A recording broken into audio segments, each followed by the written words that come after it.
if you asked a pirate, how did this brothel worker go from being a brothel worker to being the admiral, if you will, of the largest pirate fleet the world has ever seen? If we asked a pirate how she managed that pivot, do you know what he'd reply? What?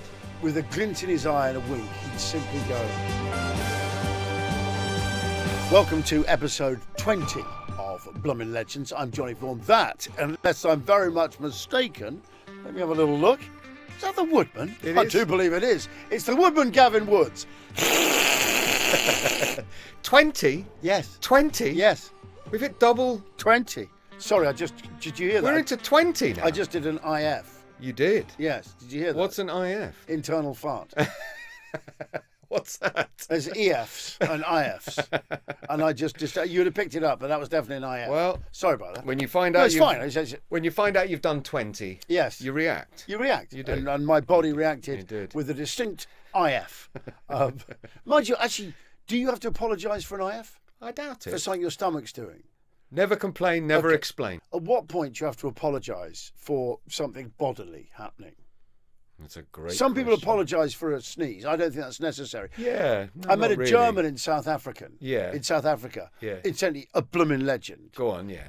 And this German, he would leave the room if he felt a sneeze coming on. A sneeze? Yeah. Wow. Because he thought if you sneeze in front of people, that's a sign of weakness. Right now, though, Gav. Yes. Let's go to episode 20, Bloomin Legends. I can point to do things like that. Because we're visual now. You're probably wondering why I'm being more expansive. To those just listening, I just pointed at the Bloomin Legend logo in our small but adequate studio. It's small but studio adequate. facilities. It's studio facilities. You can now see us on the Radio X YouTube channel. You can, if you are watching. Hi YouTube. I mean, I'd prefer it if you just listened. Sure. Even though, sure, Gav and I, where I can. It's hard to not look at us. Yes. Just be fair. But generally, all people talk about is the fact that I've obviously been headbutted a couple of times in the nose, put on a few pounds, and that the Woodman actually looks like that. I look like nothing anyone ever imagined. I don't know why we sort of said, it's all right to put it on YouTube. We're like, no, then we can get sort of flack for on two fronts. Not only for the content. Yes. But the look of the content. Audio, we can get audio and visual flack from you. So thanks very much. Just to sort of say, we're two men in our mid to late 50s. That's right. Do take that into account before you start saying, wow, he's let himself go. Sorry, I'm not one of those plastic people. Suddenly I'm not Gordon Sodding Ramsay. Yeah? Or I haven't got great big Turkish veneers, a right nice thick hair. I'm me, yeah? I'm me. We're just as God made me, I'm just as God made me, sir. Okay, here we go. Okay, so Bloomin Legend number... Sorry, we're just as God made us. All right? That's it. So, Johnny, Bloomin Legend number... Wait, arrested for an uneasy silence. We're just as God made us. Uneasy silence. Okay. And so to episode 20. Gav, who is today's Bloomin Legend? Today's Bloomin Legend, Johnny, and this is an incredible story, is Zheng Yi Sao, the pirate queen. No. Now, we love a pirate. She ruled the South China Sea. We've talked about her on the radio show, but a quick bio. You won't believe some of the stats. It's very. As soon as you say South China Sea, yeah, I know. I sort of look at my forearms and they're inadequate. I know what you're without thinking. A blur. You're thinking silks, I think opium, silks, curved opium, swords, spices, fiendish warriors. Yeah, fiendish warriors. Okay, so the quick bio. Well, dens of vice. Absolutely. Zheng Yi Sao, a former brothel worker who became the most powerful pirate in history, not just in the South China Sea. Why are you using the word brothel worker? Well, that's how she was described in all the research. A prostitute. No, but a brothel worker. Like it's somehow, it's sort of different, isn't it? Well, they had a union and everything, I'm pretty sure. For me and all the other brothel workers. Brothel workers of the world, unite. No, but it's a prostitute. Is what She was, absolutely. She wasn't the boss, was she? A courtesan, as they always call them in historical documents. No, she was a cleaner there. She was an ancillary worker at a brothel. She wasn't. She was go on. She became the most powerful pirate in all of history, taking on over 300 ships and 20 to 70,000 pirates within her own fleet. You can't do that without state backing. Well, yes, that's true.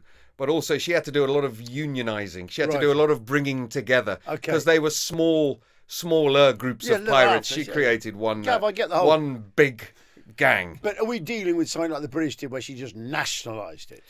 Well, she kind of became as powerful as a state actor in a way because, well, I'll tell you at the end. Well, because she's one of the few that gets away with it at the end. What year is this? So, she's born in 1775. Okay, can I just say, cut to, kind of pond. No, cut to, yeah, today, when there are 123,000 state-owned private businesses in China. Right, yes.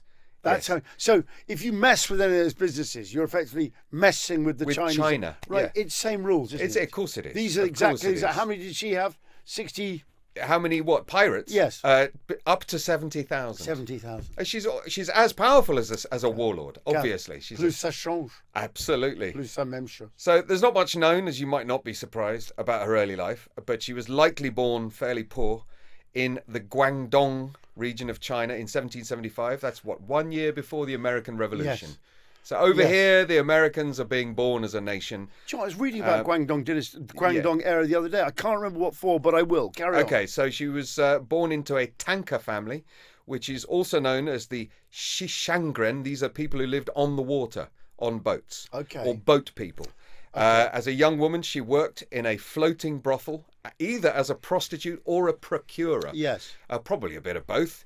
I think they call it don't they call it the water business in China? Do they? Yeah, I think so. Do they? The water business. Yes, I think that's what prostitution generally is referred to. Right, because it all revolved around the rivers. Right, of course. Where they transported girls to and from villages back, makes total and sense. all the brothels were floating brothels because they went around town. That makes total to sort sense. Of break it up. So I think it's kind of to do it like vice, like the early Mississippi trade in America. You got your gambling, you got your brothels. Yeah. It's amazing. Well, you got to see them as like they're the motorways. Sure, of course, they are the motorways. Yeah. So I think there's no railroads yet, In the old days, I think it was called the water business, but carry on. Right. She would also trade information from the men she had slept with to make money on the side, and we are brought all the way back to Andrew Carnegie. Yeah, we not? We certainly are, aren't we? Literally the same business model. He was a steel whore. Well, and she's hearing the same thing. She's hearing a shipment of X is on its way in through the river mouth. He did exactly the same thing. He did exactly the same. It's commodity broking inside information. It's like bugging, isn't it? It really is, back then, the bug, the person, the microphone was a human being. Exactly right. And very powerful. Very powerful. Because they're literally the only person, other than the two other parties in the transaction, aware of this really transaction. Powerful, Absolutely amazing. So what do we know about this time in China? So the Qing dynasty was being led by Emperor Guozong at the time. Qing lived between...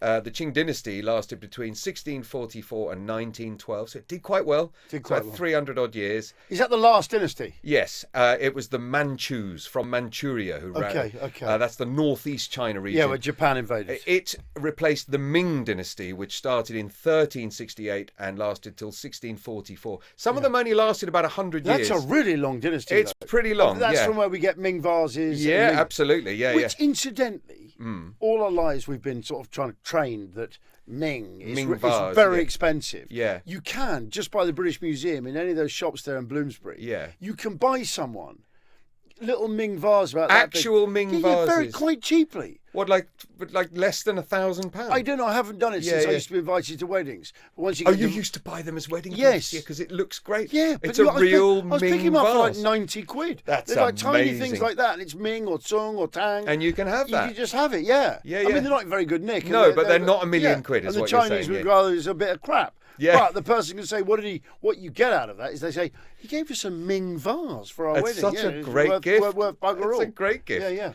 So apparently the Qings made huge improvements in agriculture, jade carving and pottery, bringing wealth to the people and a huge population growth. I think when you say jade, carving and pottery, I think what they mean there is opium, silk and spice. But yes, so in 1801...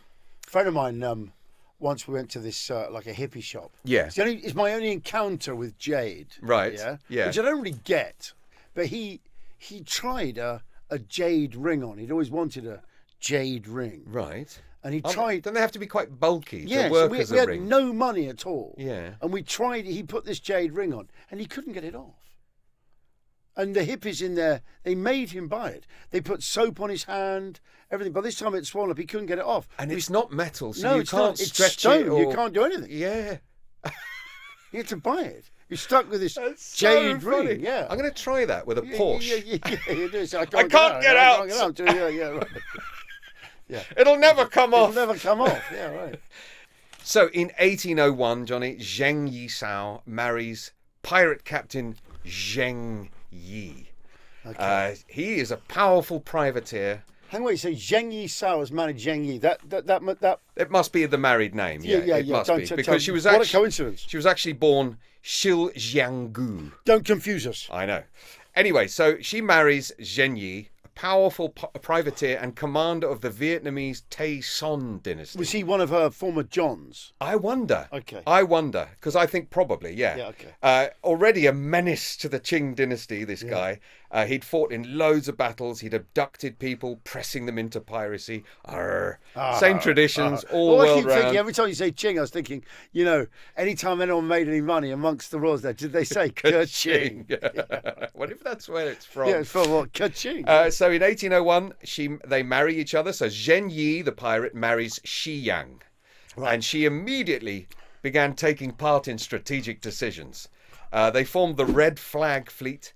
The red flag was flown on a pirate ship to let others know that they would be showing no mercy. Is that what it was for? Yes, that's what it signified. What now? The skull and crossbones. What was that from? You were telling us the skull and before. crossbones originally was a flag that literally used to be like the Red Cross, because I think it's related to the Knights Templar. It's one of theirs. Right. So it meant you were literally ferrying sick people. Oh, so you were a hospital. So people wouldn't go near it. It was a flag you flew. Right. There was disease and or whatever. People, but you have to stop for that. So no one would ever stop you and challenge you. No one wanted anything to do with you. So you'd sail alongside people, and before you know it, because obviously these things are moving very quickly. Once you're enraged, there's bugger all you can do. It's too late. Yeah. And then suddenly they just open fire and take you out. Wow. So, sneaky. Yeah. I mean, I'm sure they worked it out pretty quickly.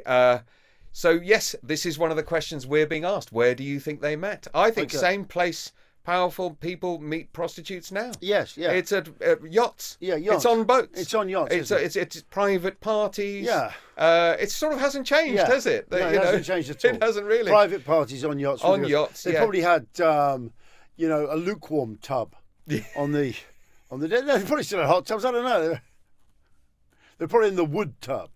And, in the water tub. In the wood tub. And they're just there on deck, and they're sort of partying. Or maybe they had people with blowtorches blowing air through the water or something for bubbles. Could have done that. They would have done that. Or there may be a guy just pumping definitely pumping air in there, or they just all farted. I don't know what happened, but they were in these hot tubs. More farters farter in there. Feed them up. Yeah, it could be, or just elephants' trunks definitely going in, or something. Trained. Trained. I think the bellows, because that's more likely. And then they've been there with sake, I guess. Yeah. Drinks and people fanning them. And also, but always, everyone laughing. And always. Lots of jewellery and money. And people clapping for dancers to arrive. And all that. Definitely. So as a pirate, what would your flag of choice be? I don't think you can beat the skull and crossbones. It's pretty good, isn't it? It's fantastic. I'd quite like a yellow smiley face flag, but with an eye patch. With an eye patch, that's really good. Across one eye. That's really good. I quite like that. For me, I've been besotted with pirates since I was a kid. Of course. I either want to be a pirate or an astronaut. The idea of being a pirate in space. Oh, man. Is still... That's the dream. Well, it is the final frontier, who knows, isn't it? Yeah. One day. A bit like a Klingon. Don't give up on that dream. No, I won't give up on that dream. I'll never The Millennium Falcon, it's not a fantasy. Yeah, right. It's a pirate ship. It's a pirate ship. Well, he's a smuggler. Same thing. He's moving goods. But I was obsessed with pirates. In fact, lots of early shots of young me at any party. In a pirate outfit. Had to be pirates. Fantastic. And always... Well, still today, when I see the pirate flag, it stirs something in me. Right. But what I don't like is the amount of times you see the word pirate and then they'll cut to what's going on, say, off the coast, like Somalian pirates. Yeah. And just how they've really lost that spirit. It's not the same, There's is it? Three of them on a rib. And you're thinking, come on, guys. At least have like another container ship the same size. Yeah, no, just with smaller. the flag flying. No, a galleon. And people swinging across. Yes, at least give them a show, yes. guys. You see these pirates, and they're sort of there, and they've got Kalashnikov. They've got an RPG and an AK. Kalashnikov RPG, there's like 5 of them. Yeah. You know. Balaclavas. And... They look like, honestly, they've never had a tot of rum in their lives. And it's disappointing. Gav, it disappoints Johnny, me. it's not the same. No, there's not a cutlass or a bandana. Also, there's not a cutlass or one of those big hand guards, which is what you want, to stop your hands getting cut. You know, when they board... I always think, how horrible must it have been for your opponent's sword to ride down your sword onto your hand. Ow! It was really ouchy. Yeah, there must have been loads of ouchy. Really ouchy moments. But also, you know, I just think there's Somali pirates.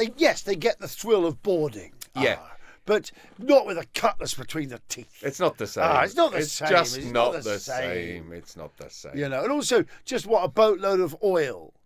Yeah, it's not the same as opening up a chest and just fondling lots of gold. Yeah, and burying it. And also, why did people make... If gold was expensive back then, why did people make things out of it that no one makes out of gold today? Well, because it ended up being industrial, didn't it? I know, but why were there gold plates in there? Whole goblets. Yes. Like such a waste of gold. And also, what are those sodding stones that are like blue and red that aren't rubies? They're just sort of like marbles. Like, No, but it's just shiny shit, isn't it? It is. It's shiny. It's shiny. A chest full of shiny crap. They're all like crows, aren't they? They just love shiny things. And then, what's the pirate's real friend that he pulls out of there? What's the best thing you can get? A goblet. Always a goblet. Oh, man. Always a goblet. I hate drinking out of anything metal. I don't like it. Yeah, I'm the same. Yeah, I'm the same. But yeah, why do they do that? Because you're not a pirate. After a year after they got married, Zheng Yi had to leave the region. He's the husband, had to leave the region. His cousin had been captured and executed on the border of Vietnam and China. He ventures up there to take back control of his cousin's fleet and come back to his wife in the Chinese waters. On his return, he found that the other pirates in the region were now all squabbling. And this is another ancient tale that always happens. This is what gets me, is where do pirates meet to squabble? Right. And what's their turf? I mean, it's water, isn't it? Well, you know, it's ports. The sea is vast. It's ports, isn't it? It's about port control, isn't it? It must be different ports on the coast. But also, that's risky if you are a pirate. Coming into port. Yeah, of course it is. You're better off staying... No, what are you claiming to have been doing out there? Yeah, right. What's your business? Yeah, what is your business? What is your business? Sorry, what is your business as a pirate? This is what's fascinating me for years. They talk about pirates coming into port, right? You start looking around. I wonder what they do. I think what you've done there, Johnny, is you've discovered the reasons why customs exist. Okay, right. That's because they're exploiting the fact that no one was asking them what they were up to. No, but what did they do? Well, stealing stuff. They were going somewhere. What was the cover story? Yeah, good point. They said they were trading, didn't they? They but said, they didn't. Just traders. They stole it. They were traders. What do you trade in? Treasure. Valuables. Valuables. No, but if you come in and you've got... I guess they were general merchants, so... They just made themselves out to be merchants. But what they were doing was trading without paying. Right. That's what they were doing. Basically, they were posing as merchants, but just nicking off. Yeah, I mean, it's part of fraud nowadays. Is you'll pretend you're buying all these goods. Yes. You'll get the goods and then just disappear. Yes, but basically it's the same thing. It's like an empty container ship. Yeah. Pulling up alongside a full one. Container ship. Agreeing a price. Agreeing the price, slaughtering everyone on board and just transferring all the boxes. And bringing their ship back with you. I bring you plastics from the east. You know? I bring you washing machines from China. Storage items. Yeah, right. Hairbrushes by the thousand. Flying discs. Obviously, all these Chinese pirates are from Somerset as well. Obviously. All of them. So all the pirates. This is in 1805. He comes back. All his junior pirates are all squabbling amongst each other until his wife steps in. She convinces all 5 of the most powerful pirate captains in the region to release some of their autonomy and come together as a cartel, as a confederation. But what's in it for them? Well, you'll see. Because you'll see. Okay. At this point, Zheng Yi's fleet had 200 ships. It's not as big as it 200 It's ships? not as big as it got. We're going to compare them to Western pirate fleets in a while. I'm just saying, remember, at Trafalgar, in total, there's 60 ships. Yes. This is the Royal Navy versus Napoleon, France and Spain. They had 33, we had 27. Yeah. And they were routed and all their ships were taken. I suspect these were a lot smaller. I think they probably were too.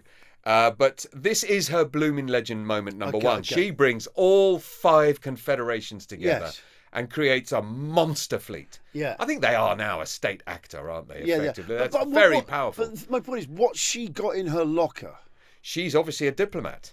She can make everyone feel like they're getting a good deal by joining in with the cartel. Yeah, but what she got? How was she able to do this as a woman? Suddenly what? You know, we were talking last week about Geronimo pivoting from being a shaman into being a warrior. Right. And Rasputin too. He persuaded all kinds of people to his in episode 6 or whatever. But with his personality and his... But to pivot from being a brothel worker... Yes. To being the biggest pirate fixer on Earth.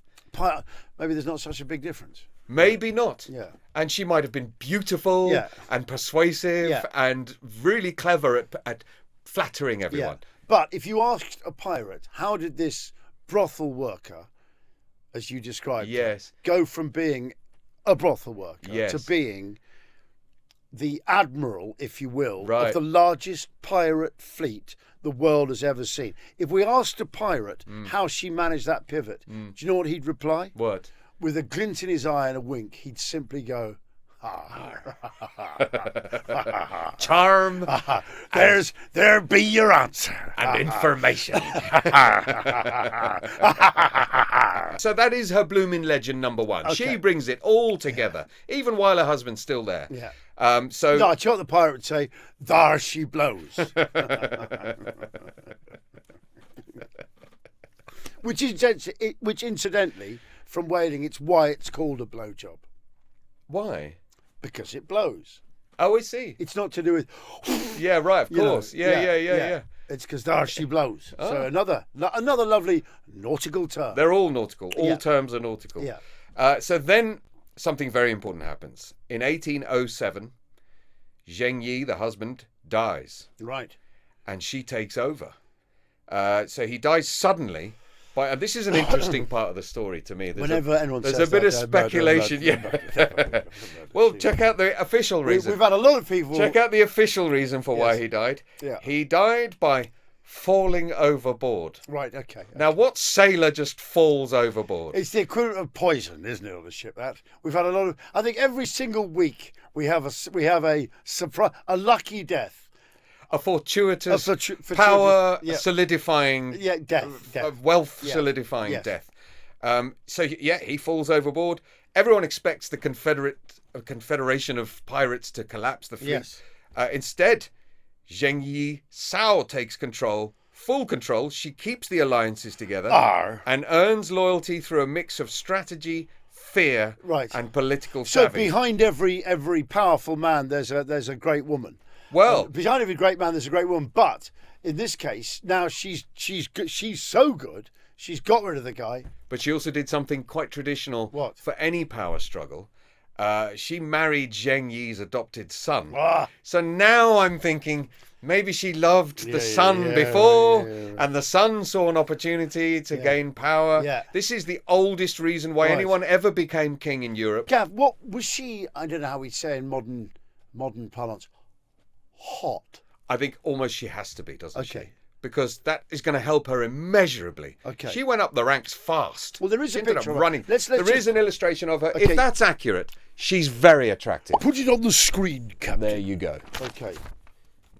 Yes, actually, I tell you, she reminds me of a little. Is it Emma Raducanu? She reminds me a little bit of Madame Nu, the Dragon Lady, from the Vietnam War early stages. Right. Okay. Who was one of the most extraordinarily vile women in history. Really? Yet sort of fascinates me. Right. Similar look. Okay, cool.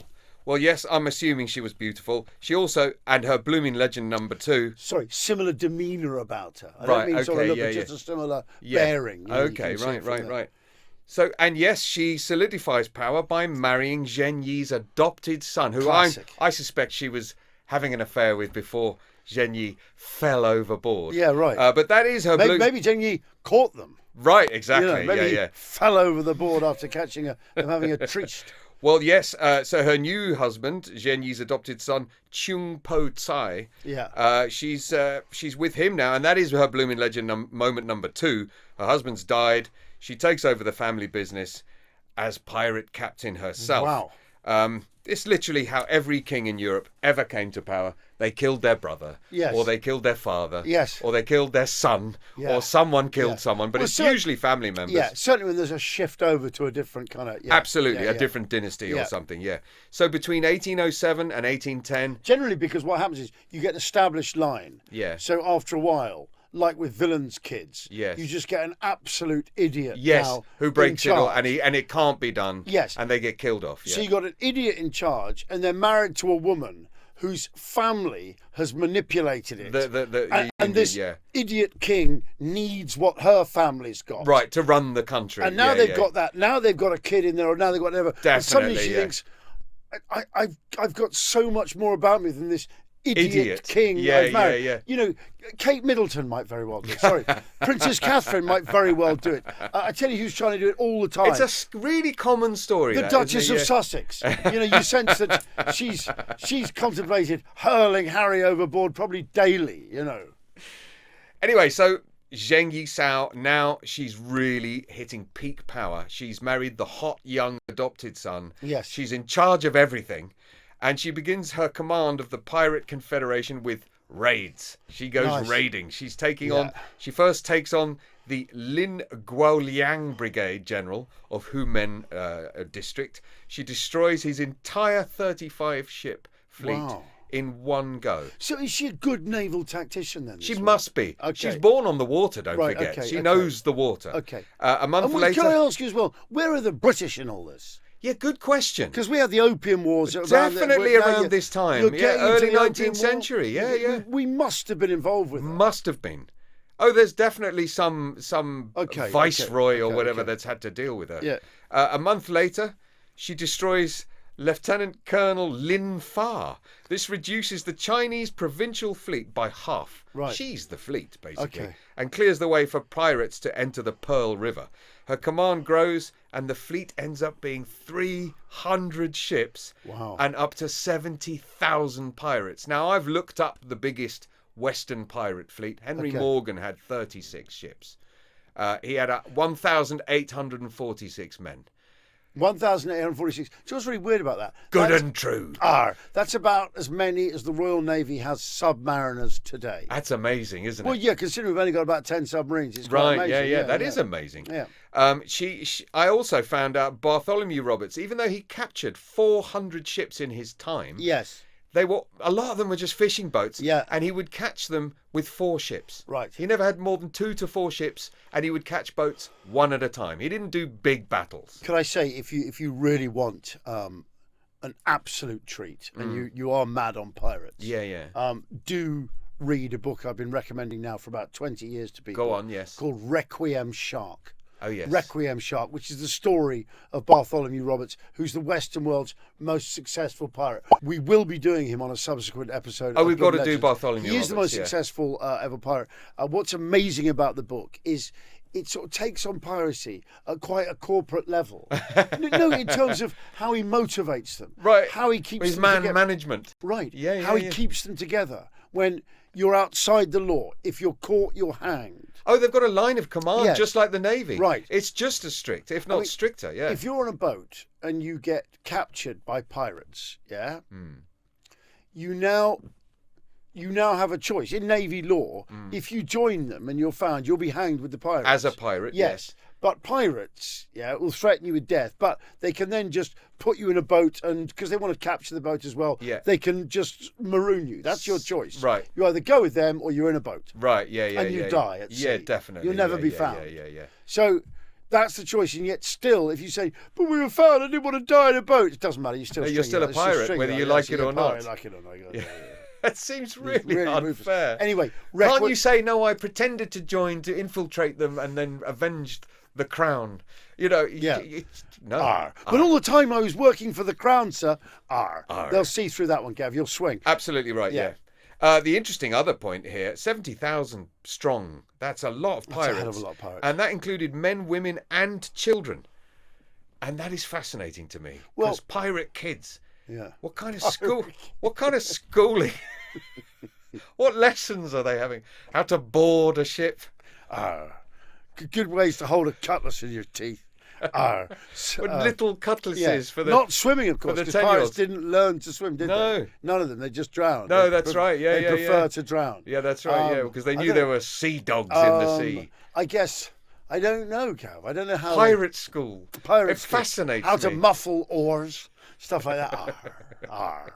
I don't Did they have mufti day, or did they have to wear figurehead pirate gear the whole time? Painting, tattoos, yes, stuff like that. Drinking games. I guess drinking games, cutlassing. Sure. Treasure chest opening. Yeah, learning the concertina for sing-alongs. Fighting while hanging on a rope. And also, I think buggery was quite big.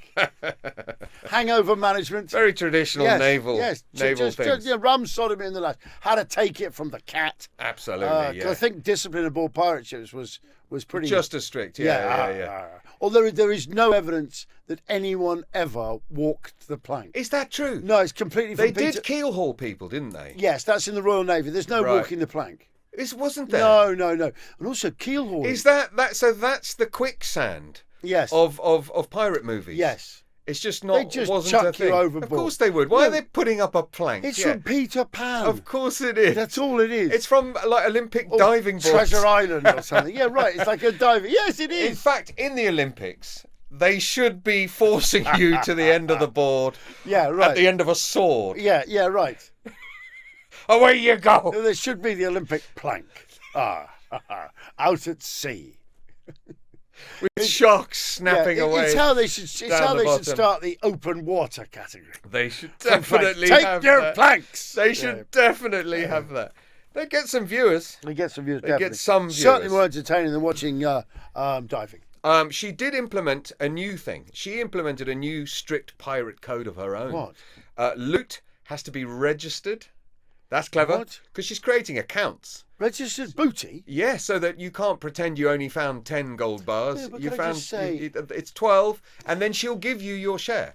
She's making sure. No, but just like the cartels from Colombia did later. Everything's on the books. I get it. Yeah. But if you're being a pirate, right? There should always be that sense of utter distrust. Oh yeah, all the time. Everyone. And then there should be a rule that anything that fits in this pocket may be taken at source. You got huge. You're allowed to bite it and then put it in that pocket. Remember, you got huge pockets in your tunic. Those big pockets with those flaps about that big.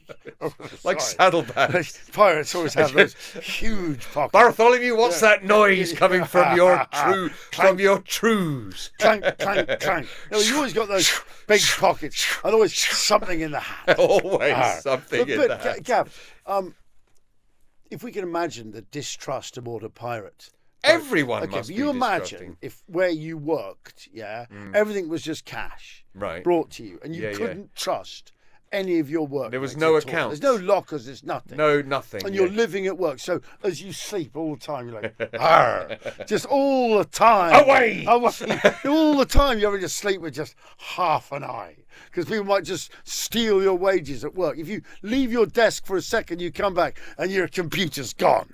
You know what happened in early banks when people physically were putting their physical that's money into an account? Right. They're all looking at each other. No, but I just imagine the pirate mentality and just an average job. Well, she's tried to create even more order here with the Confederacy because also, first of all your loot must be properly registered. Yeah. She'll cut your head off if she catches you, almost certainly. Rape was now a death penalty offence. Okay. Unauthorized desertion, you lost an ear. Okay. Sometimes you lost an ear. Yeah, or your head. Okay. If it was maybe you did it a second time or something. All I'm saying. If you desert with no ears, you're going to lose your head. Okay. Yeah. All I'm saying is it's like when you see outlaw biker gangs. Yeah. And you see all the rules they've got. They've got proper rules, yeah. You get a kicking and you can't do that. Yeah, You've got to do anything they tell take you. your colours off you. And you sort of, there must come a point, same, because if we see them as road pirates. Yes. Like very similar, yeah. Then there comes a time where, as a pirate, you must have just thought, why are we doing it? This isn't what I signed up for. I want to be a pirate. I just want to steal stuff. I don't want rules. I don't want rules. I'll join the Navy for that. This is precisely why I became a pirate. In fact, in the Navy, did you get part of the loot, even though you were doing it for the crown? Of course you fucking didn't. What? None. You got nothing, Gav. No. Nelson did pretty well. Rum. Yes, if you're high up. Right, but also, what about the next in line on the boat? Would he get? I wouldn't expand it to this because we don't know. I wouldn't expand it to this. But the Navy, they got the captain's got something. Right. So let's not get into that. They took a share of the boats they captured in the Navy. Right. Which is why, say, after Trafalgar, yes, all Nelson's, the other admirals and officers were so cheesed off. Yes. Because Nelson had sunk so many ships. Right. So of the 33 they're up against, I think they got 16 or 17, of which the Redoutable, which is the one the Victory went up against, that sank on the way home anyway. Right. So they were meant to earn so much more money. Right. Because they'd all been rebadged, the ships they captured. Of course, anyway. they used them as their own boats. It was a massive disappointment to them. I bet. So, all I'm saying, Gav, you'd have thought, what is this shit? I think you're right. You'd have thought, what is this? What, we got corporate, we're sharing things. But as has happened as well with other criminal... No pillaging. As has happened with modern criminal organisations, the more discipline you have, and the more brutal it is, the more profitable it gets. Yeah, for the guys at the top. For the guys at the top. It kept the fleet efficient and wildly profitable. Yeah. Everything's going through her now. Her pirates terrorised the South China Sea. They just extorted villages, defeating Chinese Navy forces. Yeah. Embarrassing the emperor. Right. Embarrassing the emperor. But under this level of discipline and how it would have been, you're now, don't tell me, these aren't pirates, these are slaves. And I bet you, a few of those now would have just been sitting there after a big battle. You imagine, I'm a sulky Chinese pirate, I'm sitting there, and I'm sitting there with you after a battle, we've got nothing. We see them upstairs with their goblets, covered in silks, with a table full of grapes and meat and spices, and we'd have sat there and we'd have been sitting there, with whatever, a bit of sake and a bit of cheese, bit of rice, just going, may as well have joined the fucking Navy. May as well have joined the fucking Navy, is what we'd have said. Your impression of a Chinese pirate is so that's rough. I'm translating, but that's what we'd have said, you know? Well, she doesn't stop there, Johnny. In 1807, she invents a thing called the salt passport. Oh, what? This is like window tax. Oh, you know how taxes are always invented by... What does everyone need? Windows. That's now taxed. Everyone needs salt. So, go on, what do they do? What she does, she targets the lucrative salt trade ships in the region. Oh. She's already got all their treasure. She begins to raid and attack every salt ship in the South China Sea. Out of the 200 government-owned salt trade ships, she controlled 196 of them. Oh, God. She invented this passport thing, which was required by every salt merchant ship. If they didn't show their passport to her fleet, they were not allowed safe passage. And I suspect the cost of a salt passport was also all your salt. Yes. She even set up tax offices to collect their dues. Other pirates were fined if they tried to raid or muscle in on any salt ships. So she's just made it even easier for herself. She's only taking the salt ships now. That's really efficient. Gavin, what worries me about this is you just start to become worse than the system you're rebelling against. Of course. But what it also shows us that, government is essentially villainy. Of course it is, yes. It's force. Right. It's force. They do say that when the villains amongst you become more powerful than the villains who are actually in charge, that's when you get revolution. 100%. That's what they say every time about Russia. Yeah, and it's very true. Each time, they're overthrown because the villains amongst Russia, they get more powerful than the people. Yeah, that's it. That's 100%. That's the only way that revolution can happen. Case in point. It's the only way it can happen. Yeah. But we are at her another Bloomin Legend moment. What does she do? She's controlling the movement of all the salt ships in the South China Sea, making them all pay and getting a cut of not just the profits, but the salt too. Okay, I just don't get it with the salt. Well, it's a huge commodity. Yeah, but the sea's full of it. It is, but I don't know how No, I just don't get what the problem is. I don't get that either, There's salt mines. You've got the sea is full of salt. I've seen them in Ibiza. All you do is you let the tide in. It's anywhere with very shallow, it just evaporates. You're just left with salt. Loads of. You just need a shovel. Sodding shovel. Yeah. You know, but why is it so rare? I know. No, you've taken the government's salt. I know. No, but it's like there's loads out there. You know. Yeah, well, obviously, Johnny. I mean, have you tasted chips without salt? No, I haven't. No, but Gav, have you swum in a sea without salt? No, of course not. That's a lake. No, but for me, this is the greatest ever achievement of her entire life. She retires and keeps the money. Wow. I've never heard of any drug leader, cartel leader that gets to even live, let alone retire with the cash. Gav, it's sickening. It is unbelievable. So she really hasn't got the pirate mindset at all. So this is in 1810. She's attacked by the Qing dynasty, the Portuguese, and the British. There you go. She was dealing with all of them, and she was so powerful it took 3 nations to take her on. Okay. And they all failed, but she was too well-resourced. Her fleet was too big, too organised, and too disciplined. And the ships even had guns. They had these 2.5-metre guns called jingals. Yes. Required 3 men to fire them. Yes.